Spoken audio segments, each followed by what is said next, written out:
かぶじいさん。はい、こんにちは、かぶじいさんです。4月下旬ね、桜がぼちぼち散り出した頃の中ですね、小次クロスカブで走っているとこです。先日ですね、北海道ツーリングで UL 化をやりすぎて失敗した例5選というのをお送りしました。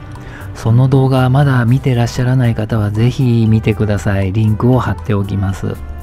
その中で5選のうちの1番目、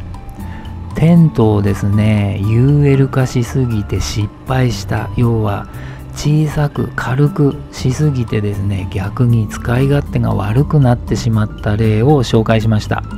はい、今上に出ている図面が2022年の北海道ツーリングで私が使用したバンドックのソロティピー1というテントです。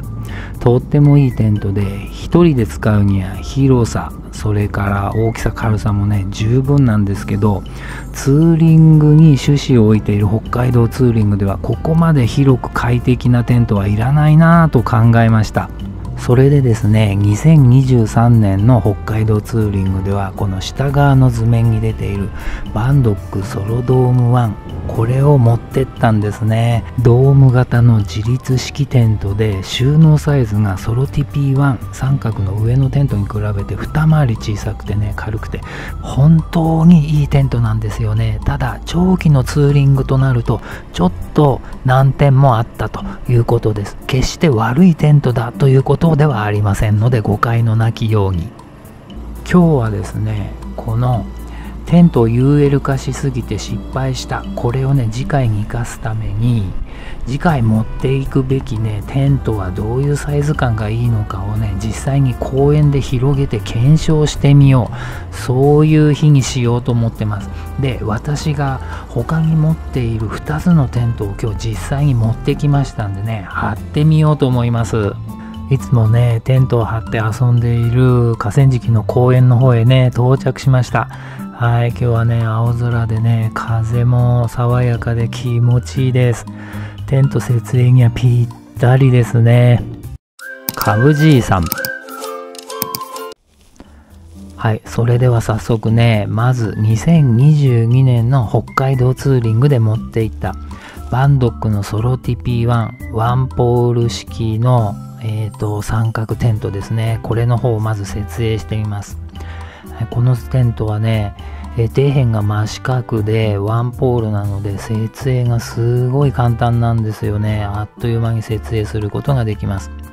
今回はインナーテントを別で持ってきてますけど、普段はこのインナーテントをね、このアウターのフライに引っ掛けたまま収納できますんでね、設営は一瞬で終わります。はい、設営の終わりました。バンドックのソロティピー1見てみましょう。ご覧の通りね、今回 UL 化した、北海道ツーリングへ持ってった、ツーリング用のバッグ2つ、すっぽりね余裕で収まってます。で、インナーテントの中も1人が就寝するスペースの横にご覧の通りね、余裕のスペースがありますんでね、荷物の収納はもう余裕なんですよね。たとえ雨に降られてもですね、このフライの下で煮炊きできるんでとても快適です。ただここまで大きく広くある必要はないな、その分軽くしたいなって考えた次第なんですよね。かぶじいさん。はい、次に設営しましたこの茶色いテントですね。 3FUL ギアのランシャン1という UL 系のワンポール式 TP テントです。先ほどのバンドックのソロ TP1 に比べますと、設営時の大きさはざっくり3分の2、重さは約 1kg 軽量、収納サイズはざっくり3分の2ですね。大変コンパクトなんですが、ご覧の通りフライシートの下に去年の北海道ツーリングで持って行ってた黒い大型のバッグ2つ、なんとか収まりました。就寝スペースも1人が十分ゆったり寝れるスペースプラスアルファ荷物も置けるスペースがあってですね、この大きさがちょうどいい感じではないかなと今回ね貼ってみて改めて分かりました。ご覧の通りインナーテントはフルメッシュでですね、暑い時期には最適です。UL テントにありがちなね、シングルウォールテントとは異なるので、結露で中がびっちゃびちゃになって困るっていうこともなさそうです。使い勝手が良さそうなんですよね。はい、試しにね、フライシートを完全に閉めてみますとね、はい、ギリギリなんですけど、大きいツーリング用のバッグ2つすっぽりね、中に収まりますね。これなら夜露でね、バッグが濡れる心配もありません。このようにね、靴や椅子も置けます。ただワンポールテントですので、自立することができない、そこが弱点といえば弱点になるんですけれども、前回それから前々回の北海道ツーリングでワンポールテントだと設営できないような場所っていうのはキャンプ地、そういう場所はなかったんで大丈夫なのかなと思います。それとバンドックのソロ TP1 に比べますとね、テントの高さが25センチほど低いです。なのでね、椅子に座ってテント内に入るっていうことは無理ですね。この地べたスタイルでないと無理ですね。この高さの低さはちょっとね、我慢をしなきゃいけないところですね。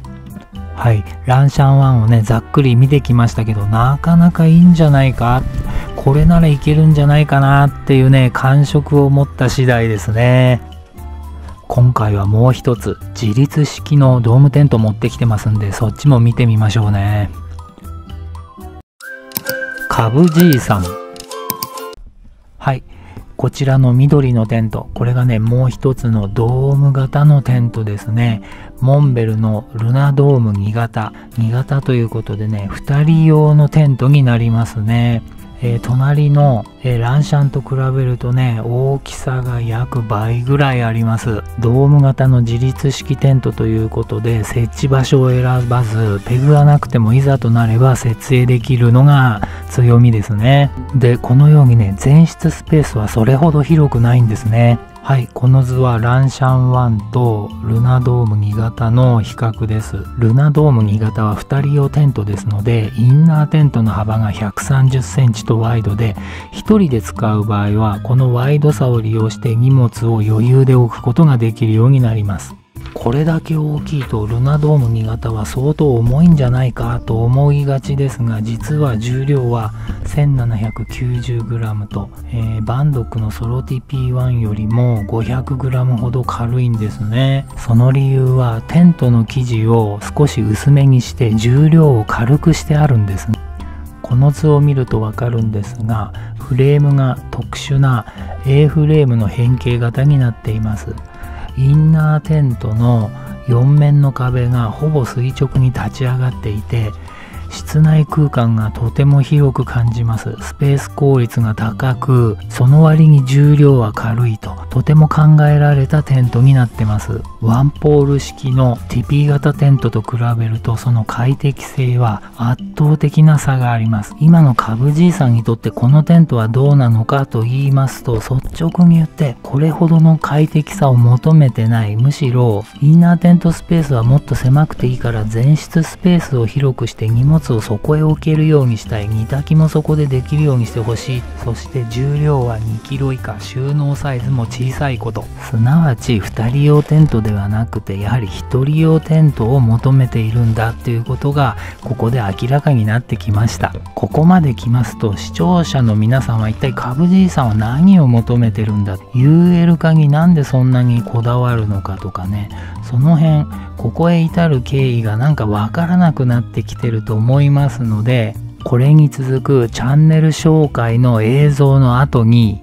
なぜ UL 化にこだわっているかもう一回おさらいをした上で、どういうテントを求めているか、ここをね明らかにしていこうと思います。カブじいさんチャンネルは、還暦を過ぎた私カブじいさんがクロスカブとの出会いで人生が変わったをメインテーマに、ツーリング、キャンプ、ハイキング、登山、旅行、様々な道具、そして人生のお話などなど何でもありのゆるいチャンネルです。よく噛むのがたまに傷ですが、ドンマインド。チャンネル登録、高評価にコメントもどうぞよろしくお願いします。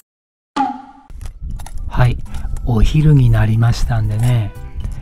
昨日の夕飯の残りの麻婆豆腐をね、スープジャーに入れてきましたのでね、インスタントラーメンとね、それをね混ぜてね食べようと思います。で、そもそもなんでカブじいさんがこれほどにキャンプ道具の UL 化に力を入れ始めたかについて、ほとんどの視聴者さんは知る由もないと思いますので、ここで改めてその経緯についてお話をしたいと思います。はい、ビールいただきますね。と言ってもね、アルコールゼロですよ。はい。事の発端は、2022年の北海道ツーリングでの苦い経験にあります。当時63歳だった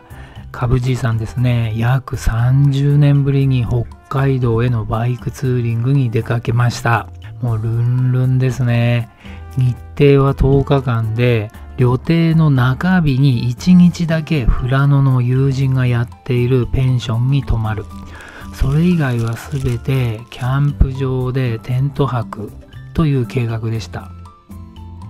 で、そのうちの約半分のキャンプ場はバイクをテントサイトに直接乗り入れることのできないタイプのキャンプ場でしたので、バイク置き場と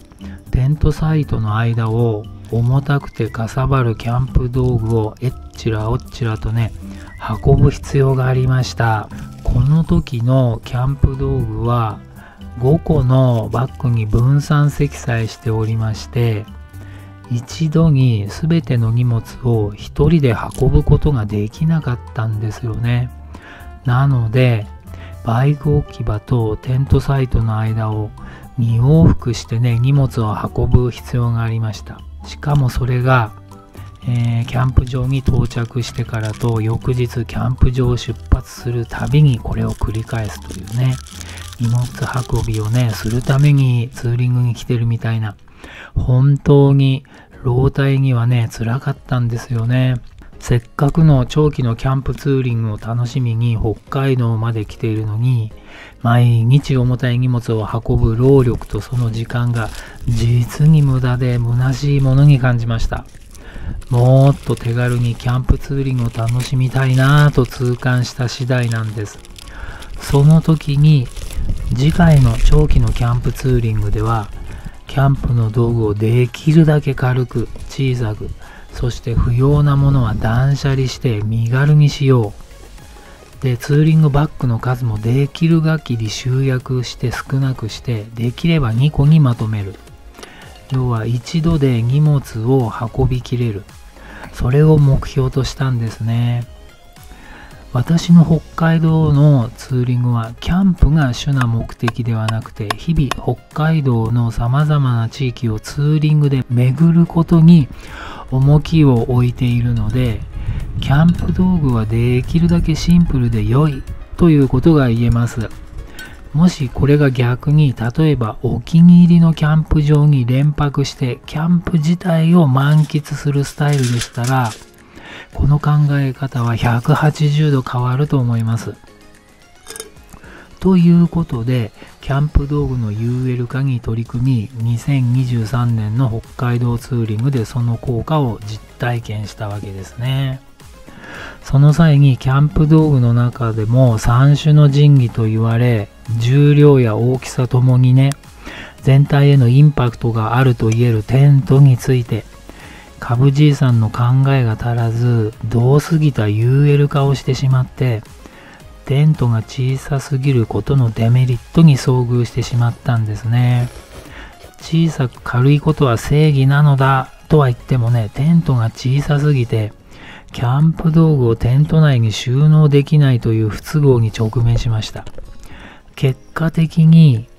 テント内に収めきれないツーリングバッグ2つをテントの外に出したまま夜を明かすということを繰り返すことになりました。これではバッグが夜露に濡れますし、盗難のリスクもあります。また野生動物にね、荷物を荒らされるリスクもありますね。ということで大変よろしくない状況のキャンプツーリングとなってしまったのが前回の北海道ツーリングでしたと。今回の北海道ツーリングの振り返りの中でも、この件は反省の筆頭に値する事件でした。次回の長期のツーリング、行き先は北海道か、はたまたいずれ行きたいなと思っている九州になるかは未定なのですが、大きすぎず、しかしキャンプ道具を収めたツーリングバッグがしっかりとフライシートの下に収まる適度なバランスの小さすぎないテントを持っていこうということになったわけなんですね。カブじいさん。そして今日手持ちのテントを改めて実際に検証してみた。こういう次第なんです。ここで改めて2022年の北海道ツーリングでは大きすぎたと感じたバンドックのソロ TP1 を見てみますとね、一人が余裕で眠れるインナーテントスペース、そして前室は結構荷物を収納できる余裕のスペース、雨の日でも煮炊きのできるスペースがあり、なかなかいいテントであることは実感できます。難点は重さが2キロを超えること、収納サイズも結構大きなものである点だけがカブじいさん的には引っかかってしまっているわけですね。はい。長々と事の経緯を話させていただきました。同じサイズ感で重さ収納サイズがぐっと小さいテントがあればいいのですが、あれこれ市場を探しましたが、なかなかそういうテントは見つからなかった次第です。もちろんですね、カブじいさんが得意なタープ泊というのも考えたんですが、時期的に温暖で虫がブンブン飛んでる季節なので、虫よけのないタープ単体で寝るのは厳しいなと考えてます。今回の試し張りで手持ちのランシャン1が有力候補としてクローズアップできましたので、このテントを使い込んでみてね、良いところ悪いところを実体験を通じてあぶり出していこうと考えています。カブじいさんが求めているテントのスペックをざっと書いてみると、重さが 2000g 以下、収納サイズね、長手方向で40センチ以下、できればダブルウォール、インナーテントは1人が寝れれば十分、前室は大きいバッグが2個置けるぐらいの広めなテント、こういうテントを探してます。皆さんおすすめのテントがありましたらね、ぜひコメント欄で教えていただきたいです。はい。今回の動画はいかがだったでしょうか。まだチャンネル登録をされてない方、ぜひチャンネル登録とベルマークをクリックしていただいて、次の動画もぜひ楽しみに待っていてください。今回の動画いかがだったでしょうか。チャンネル登録、高評価、コメントどうぞよろしくお願いします。はい。今ね、私この両側菜の花畑のね、細い農道をルンルンしながら走ってるわけなんですが、なんとこれずーっと行ったらね、行き止まりだったんですよ。仕方なくね、折り返してとぼとぼと帰りました。はい、それではまた次回お会いしましょう。カブじいさんでした。週末土曜日不定期で動画更新中です。チャンネル登録とベルマークをクリックしてぜひお待ちください。